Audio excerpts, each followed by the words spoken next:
అందరికీ శనార్థులు మంచిగున్నారులా. నేను వచ్చేసిన ఇయాల సుతం ఖతర్నాక్ వార్తలు పట్టుకొచ్చిన.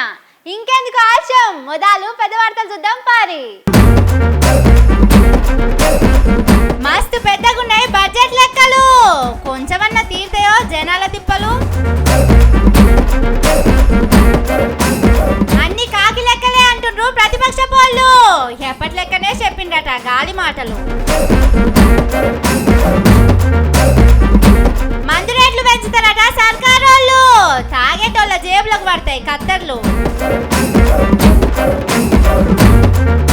గజం లోతులోనే వస్తున్నాయట నీళ్లు, మరి నల్లాలు ఎందుకు వస్తలేవు సార్లు? మంచిగా లేవట మనోళ్ళ పేర్లు, ఆంధ్రోళ్ళ కోసం కాంగ్రెస్ బీజేపీ వాళ్ళ ఫైటింగులు. దీనికింత దానికింత, దీని కొన్ని దానికి కొన్ని, ఆమ్దాని ఇంత ఖర్చు ఇంత. నేను దేని గురించి చెప్తున్నానో సమజైంది కదా? దాని గురించే ఇవాళ బడ్జెట్ పెట్టిండు కదా సర్కారోళ్ళు. పెద్ద పెద్ద లెక్కలే చెప్పుకొచ్చిండ్రు. ఆ లెక్కలు ఏందో అరుచుకుందాం పారి. ఊరిచ్చి ఎప్పటి లెక్కనే ఉసూరు అనిపించారు మన సర్కారోళ్ళు. బడ్జెట్ తోని జనాలకు ఏమన్నా మంచి చేస్తారు అనుకుంటే బడితే బట్టి కొట్టినట్టే చేసిండ్రు. 3 లక్షల కోట్ల బడ్జెట్ పెట్టామని చెప్పి దేనికి కూడా ముత్యమంత పైసలు కూడా ఇయ్యలే. తెలంగాణ ప్రభుత్వం హైబ్రిడ్ యాన్యుటీ మోడల్ ద్వారా రహదారుల అభివృద్ధికి నిర్ణయం తీసుకుంది. ఈ మోడల్లో 40% ప్రభుత్వ నిధులతో 60% ప్రైవేట్ డెవలపర్ల పెట్టుబడితో రహదారులు అభివృద్ధి చేస్తాం. హ్యామ్ మోడల్లో 2028 వరకు 17,000 కిలోమీటర్ల గ్రామీణ రహదారుల్ని సుమారు 28,000 కోట్ల రూపాయల అంచనా వ్యయంతో అభివృద్ధి చేయాలని లక్ష్యంగా పెట్టుకున్నాం. సారు లెక్కలు పెద్దగానే చెప్పిండు గాని దళిత బంధు ముచ్చటే లేదు. నిరుద్యోగ భృతి దిక్కు నజర్ కూడా పెట్టలే. గొర్రెలకు రూపాయి ఇయ్యలేదు. 6 గ్యారంటీలో అంబుకు పెట్టినట్టే చేసిర్రు. ఇక ఈ ఏడు కూడా 6 గ్యారంటీలు అమలయ్యేది లేదన్నట్టే. ఫ్రీ బస్సు పైసలు ఆర్టీసీకి ఇస్తున్నారట, కానీ ఎంత ఇచ్చిండ్రో చెప్తలేరు. ఎన్ని బస్సులు పెంచిండ్రో కూడా చెప్పలే. యాసంగి రైతు భరోసా ఊసేలేదు. రుణమాఫీ కూడా అయిపోయిందట. ఇంకో బాంబు కూడా వేల్చిండు మన బట్టి సారు. ఇప్పటి సంది ఇంట్లోకెళ్ళి బయటికి వెళ్తే టోల్ ట్యాక్స్ మోత మోగిపోతుంది అన్నట్టు. 3,04,965 కోట్లు. రెవెన్యూ వ్యయం 2,26,982 కోట్లు. మూలధన వ్యయం 36,504 కోట్లుగా ప్రతిపాదిస్తున్నాను. 2025-26 సంవత్సరపు బడ్జెట్ ప్రతిపాదనను పరిశీలన, చర్చ మరియు ఆమోదం కోసం ఈ సభకు సమర్పిస్తున్నాను. తెలంగాణను ప్రగతి బాటలో నడిపేందుకు మీ అందరి మద్దతును హృదయపూర్వకంగా ఆశిస్తున్నాను. సర్కారోళ్ళ జేబులకెళ్ళి పైసలు తీయకుండా మన జేబులకు షిల్లు పెట్టి రోడ్లేస్తారట. గల్లీ రోడ్ ఎక్కినా గట్టిగానే వసూలు చేస్తారన్నట్టు. ఇవే కాదు, ఇక మందు రేట్లు, ఆ రేట్లు, ఈ రేట్లు అన్ని పెంచుతారట. 3 లక్షల కోట్ల ఆమ్దాన్ రావాలంటే ఉట్టిగానే నా చెప్పుండ్రి. ఇక ఈ ఏడే ఆమ్దాన్ రాలేదని మన రేవంత్ సార్ మస్తు బాధలున్నాడు. 1,50,000 కోట్ల అప్పు తెచ్చిండు. మళ్ళో ఏడాది వరకు ఇంకో 2 లక్షల కోట్ల అప్పు తెస్తాడు కావచ్చు అని అందరు మాట్లాడుకుంటున్నారు. కానీ చూసిండ్రా, ఓట్లప్పుడు చెప్పిన ముచ్చట్లన్నీ మూట గట్టి నదిలో నూకేసినట్టే చేసిండ్రు. మన కీసలు కోసి కాసులు వెనకేసుకుందామని చూస్తున్నారు. బడ్జెట్ లో చెప్పినట్టు ఓడలున్నంతసేపు ఓడమల్లన్న, ఓడ దిగిపోయినాక బోడమల్లన్న అన్నట్టే చెయ్యాలి. నమ్మిన జనాలకు సున్నం పెట్టాలన్నట్టే చేస్తున్నారు. పోన్రి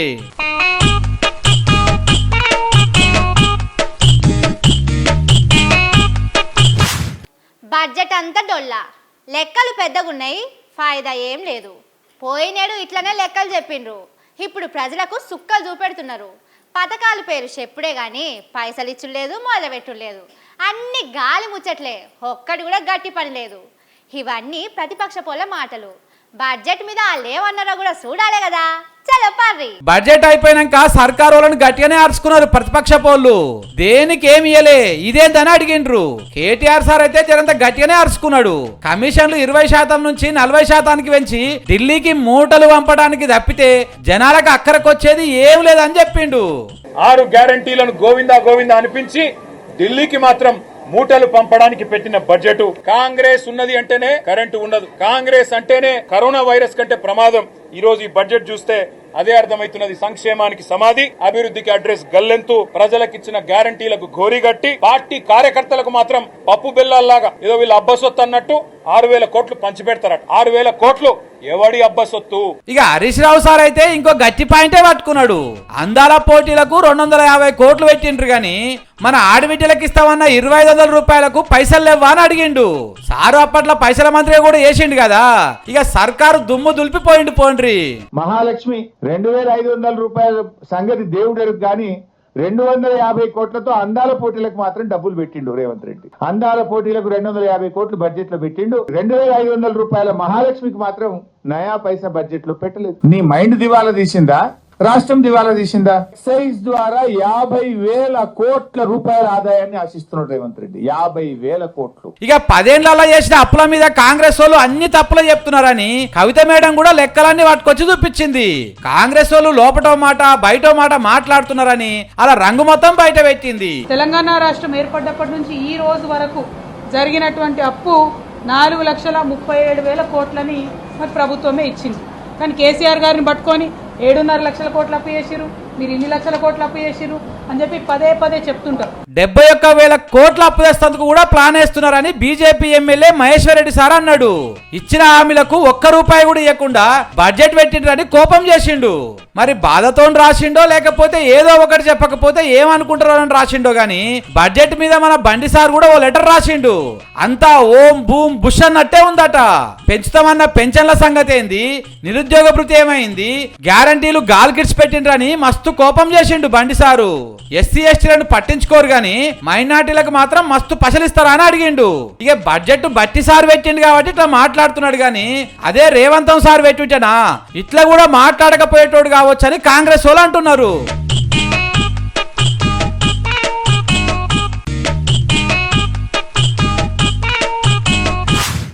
ఇవాళ అసెంబ్లీలో బడ్జెట్ పెట్టిరు కదా, చిత్రాలైనాయి. అవేందో చూద్దాం పారి. బత్తి సార్కు భక్తి బానే ఉందుల్లో. బడ్జెట్ పెడుతున్నామని పొద్దుగాలనే ఇంటామతో కలిసి గుడికి పోయి వచ్చిండు. ఆందాని బాగా రావాలని ఇద్దరు మొక్కుకున్నట్టున్నారు. అటెనక బడ్జెట్ బ్యాగ్ పట్టుకొని మన రేవంతం సార్ తానికి పోయిండు. బ్యాగు చేతిలో పెట్టి ముసి నవ్వులు నవ్వుకున్నారు. బడ్జెట్ లా ఏం లేకున్నా ఇంత ధూమ్ధామ్ చేస్తున్నామని నవ్వుకున్నారో లేకపోతే సీఎం సార్ కు బ్యాగుకున్న సోపతి యాదకొచ్చి నవ్వుకున్నారో సమజ్గాలే. కానీ రేవంతం సార్ అయితే బ్యాగును 1-2 మాటల మర్రేసి తిరిగేసి చూసిండు.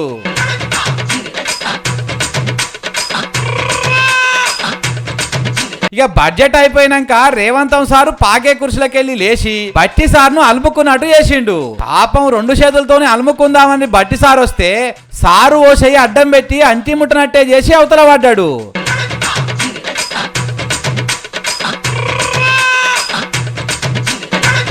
ఇక రేవంతం సారు మస్తు బిజీగా ఉంటాడాయే. అందుకే ఇట్లా బడ్జెట్ అయిపోగానే ఎస్సీ వర్గీకరణ బిల్లు మీద అదే అసెంబ్లీలో మీటింగ్ పెట్టిండు. మాదిగ బిడ్డల మీద సార్కు మస్తు ప్రేమ ఉన్నదని చెప్పుకొచ్చిండు. కానీ అలా ఎమ్మెల్యే ఏముల ఈరేశం సారు స్వీట్ తీసుకొస్తే ఏం చేసిండో చూడుండ్రో పారి.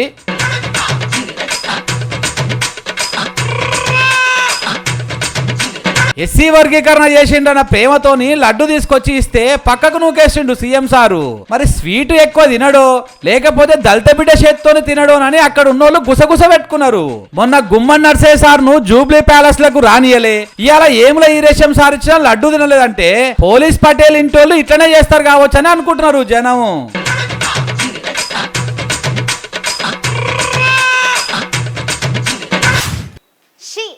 ఇట్లా పొట్ట కొడతారా? వాళ్ళకు వచ్చేది కొన్ని పైసలు, వీటిని కూడా గుంజుకుందామని చూస్తున్నారా? రేవంతన్ సార్ అప్పట్లో మాట్లాడితే సారు కాళ్ళ మీద ఎంత ప్రేమ ఉన్నది, వాళ్ళ గురించి ఎంత ఆలోచన చేస్తున్నాడని అనుకున్నా. కానీ ఇట్లా చేస్తాడు అనుకోలే. పాపం అన్నలు మొన్నటిదాకా సారును నెత్తికెత్తుకున్నారు.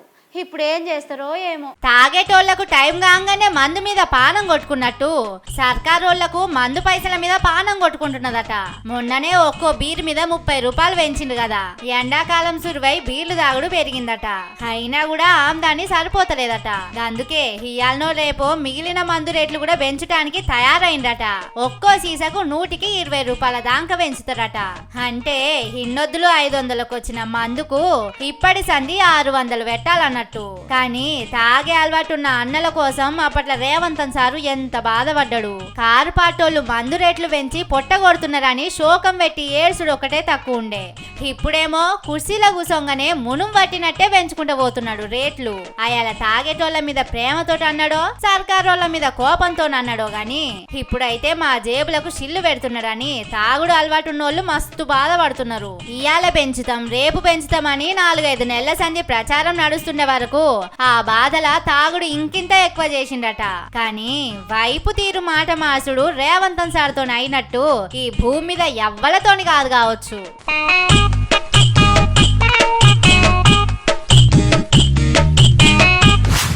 అది నిజమా ఇది నిజమా?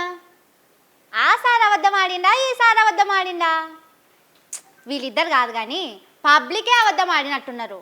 లేకపోతే గంత పెద్ద ఆఫీసర్ అబద్ధం ఆడతాడా? ఇటు మంత్రి సార్ అబద్ధం ఆడతాడా? బాబా ఈ పరిశాన్ ఏందో ఏమో పోర్రి. వీళ్ళందరి ముచ్చట్లింటే నాకు చక్కెర వచ్చేటట్టున్నది. మీరైతే ఈ వార్త చూడుర్రి. హైదరాబాద్ లో నీళ్ల తిప్పలు రోజు రోజుకి పెరుగుతున్నదుల్లో 400-500 గజాలు తవ్వినా నీళ్ళు వస్తలేవట. ఓ దిక్కు సర్కారోళ్ళు నల్లలలా నీళ్ళు ఇస్తలేరు, ఇంకో దిక్కు బోర్లు ఎండిపోయి పబ్లిక్ మస్తు తిప్పలు పడుతున్నారు. దీన్ని అసెంబ్లీలో అడిగితే మన పొన్నం సార్ ఏం చెప్పిండో ఓసారి చూడుండ్రి. కొంత అవుట్స్కట్స్ లో రంగారెడ్డి జిల్లాకు సంబంధించి కొంత అవుట్స్కట్స్ లో కొంత ఇబ్బంది ఉన్నది. గ్రౌండ్ వాటర్ పడిపోవడం వల్ల వాటిని కూడా ఎట్లా ఓవర్కమ్ కావాలని చేస్తున్నాం. ట్యాంకర్స్ వేస్తున్నాం. Any specific allegation or any issue రిటర్న్లో ఇస్తే తప్పకుండా దాని మీద మేము ఎంక్వైరీ చేసి చర్య తీసుకుంటాం. వాటర్ సప్లై కాని ఏరియాలు ఉంటాయి కూడా. సారేమో ఇట్లా అంటున్నాడు, కానీ ఆఫీసర్లేమో షెర్ల బియ్యం పోసి తూముల మంట పెట్టే మాటలు చెప్తున్నారు. హైదరాబాద్ లో ఓ తానా గజం లోతు తవ్వంగానే గంగమ్మ తల్లి మీదికి ఉరికొచ్చిందన్నారు. మా సర్కారు చెరువులను కాపాడుతున్నది కాబట్టి నీళ్లు ఊట పెరిగిందని చెప్పుకున్నారు. అంటే భూమి లోపల మస్తు నీళ్లున్నట్టే కదా. అసోంటప్పుడు అంతటా కాకున్నా కొన్ని జాగాలనన్నా బోర్లు బొయ్యాలి కదా. గజం కాకపోతే 10 గజాలు తవ్వితేనన్నా నీళ్లు రావాలి కదా. కానీ ఎక్కడొస్తలేవని పబ్లిక్ మళ్ళా పిందెలు పట్టిండ్రు. ఇన్నొద్దులు మాయమైన ట్యాంకర్లు మళ్ళా రోడ్డెక్కినాయి. మరి మన ఆఫీసర్లు చెప్పింది అబద్ధమో ఇప్పుడు పొన్నం సార్ చెప్తున్నది అబద్ధమో తెలుస్తలేదు. కాళేశ్వరం లేకున్నా మస్తు నీళ్ళు ఇస్తున్నామని కాంగ్రెస్ వాళ్ళు ఫుల్ పబ్లిసిటీ చేసుకుంటున్నారు. మరి నీళ్ళన్నీ ఎక్కడికి పోయినాయి సార్లు? జూబ్లీ ప్యాలెస్ లకు పోతున్నాయా, లేకపోతే మంత్రుల ఇండ్లకు పోతున్నాయా, లేకపోతే పాకెట్ల పార్సిల్ చేసి ఇంకెక్కడికన్నా పంపుతున్నారా అని పట్టపోళ్ళు అడుగుతున్నారు.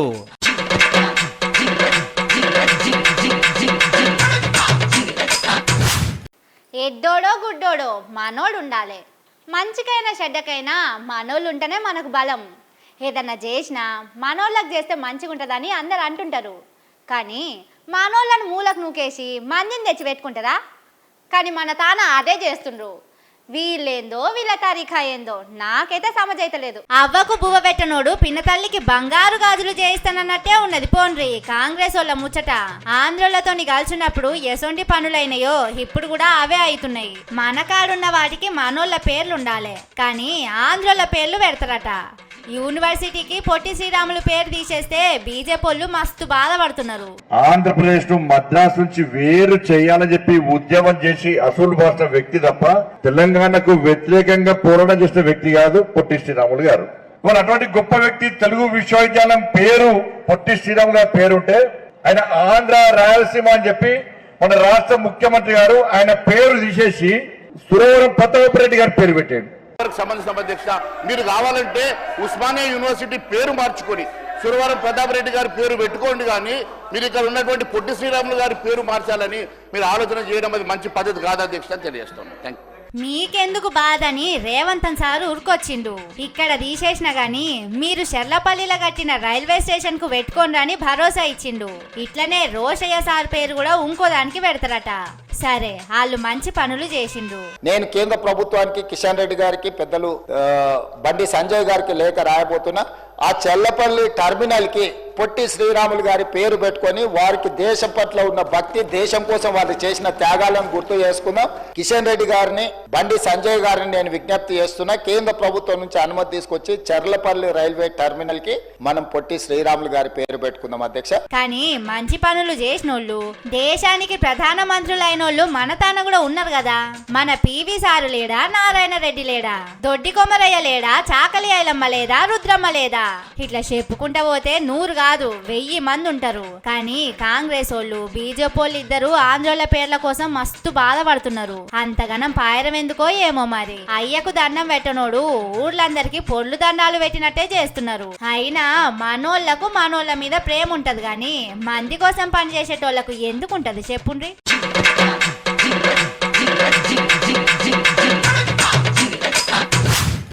ఇవి ఆటి ముచ్చట్లు. ఇంకిన్ని సూపర్ ముచ్చట్లతోటి మళ్ళీ వస్తా. చూస్తూనే ఉండుర్రి మన తీన్మార్. ఇదే అసలు తీన్మార్.